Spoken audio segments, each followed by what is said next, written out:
used to quote a lot. We don't use it quite as much anymore, but it says all things are lawful but not expedient. Lord have mercy. Paul said that I'm dealing with your independence, with your liberty. He says based upon the fact that you are alive, you are grown, and you got breath in your body, there are some things you can do. But he said everything you do is not always expedient or helpful. Everything you can do is not always beneficial. My God.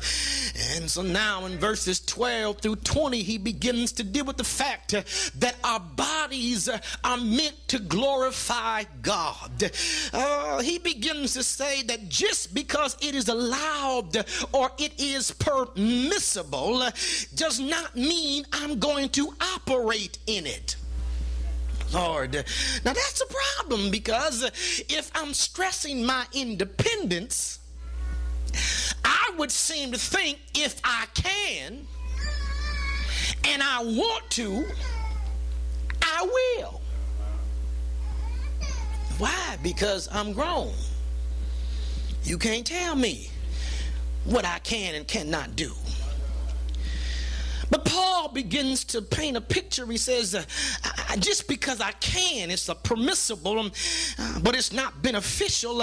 I'm not going to get caught up in it, because then it goes on to say, I will not be brought under the power of any. So Paul said, really, he's making a very powerful point, that the things you do enough will begin to control, Lord have mercy, who you are, Lord have mercy.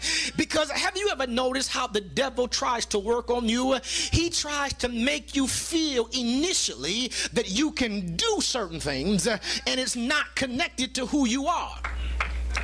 But then after you do them enough, he flips it and starts saying, because you do this, look at what you are. Which one is it? Y'all not gonna work with me. In the beginning, he told you you could do it and still be true to who you were, but now you're doing it. Now he's wondering, you are what you do. Which one is it? Because he's trying to play you. Tell somebody he's trying to play you. Yeah, he's trying to get over on you. That's what's going on. That's how he's manifesting. He's trying to get you caught up, because the first time you do it, it's pleasant. And since it's pleasant, you find yourself wanting to please yourself again. And I want to help you bring all your minds up. We're not just talking about fornication. Lord have mercy. It was pleasant to cuss somebody out when you got mad. Y'all ain't gonna say nothing to me. It was pleasant. Y'all ain't gonna say a word. Married folk, y'all know it was pleasant for a while to get mad at your spouse and keep to yourself. At least somebody want to be honest. It's pleasant to, the house is big enough for me to stay in another part of it and not have to talk to you. I'm pleasant right now.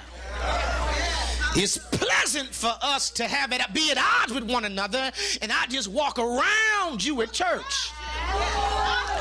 Sit on a different side of the church. Lord have mercy. Because it's pleasant, and at first it's pleasant, and you enjoy that pleasurable feeling, and if you're not careful, you'll keep going back and get accustomed to the pleasure that comes. Lord have mercy. And now all of a sudden you've gotten locked into something that you thought you did just because, and now you're doing it based upon the pleasure principle. It's not really that I enjoy doing it. I just enjoy the pleasure that comes from doing. Lord have mercy. Y'all got to work with me. I'm trying to process myself. I don't have but so much. That's the problem. Paul says, I'm not going to be brought under the power of anything. So Paul said, yeah, I'm big enough. I'm grown enough. I'm anointed enough to maybe be able to handle some of that stuff. But the issue is I I don't want to play with it, because if I play with it, it just might begin to control me. And what I used to play, now I'm living in. Lord have mercy. No drug addict started off being hooked. They dabbled. Y'all not going to say anything.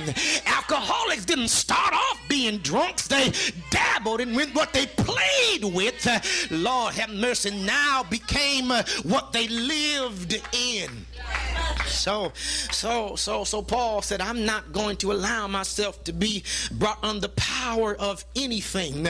But Paul is still arguing the fact, I admit, you're independent. Yes, but make an independent decision. To trust a God that you've got to depend upon. Then Paul begins to slide into our text, verses 19 and 20, and Paul begins to start by declaring, do you not know that your body is the temple of the Holy Spirit? My God. Paul says, he begins to lay the foundation that when you were joined to Christ, you were set apart for his use, and you were occupied for his purpose. My God. And a temple, what is a temple? A temple was a place that was sacred. It was established and set aside as a place where God and his Spirit would dwell. So it was separated. And so when he says you are the temple of the Holy Spirit, Paul is declaring that you are not your own. My God. So since I'm not my own, I can't decide what I'm going to do. Oh, Lord have mercy. My decision is this. I decide to tell somebody yes. The question becomes who? But Paul answers that question, because Paul comes back in verse number 20 and declares, for you were bought with a price. My God. So I want you to understand the truth of the matter. Paul is saying you're really not as independent as you thought. Because to be bought indicates two counteractive points. Number one, you cannot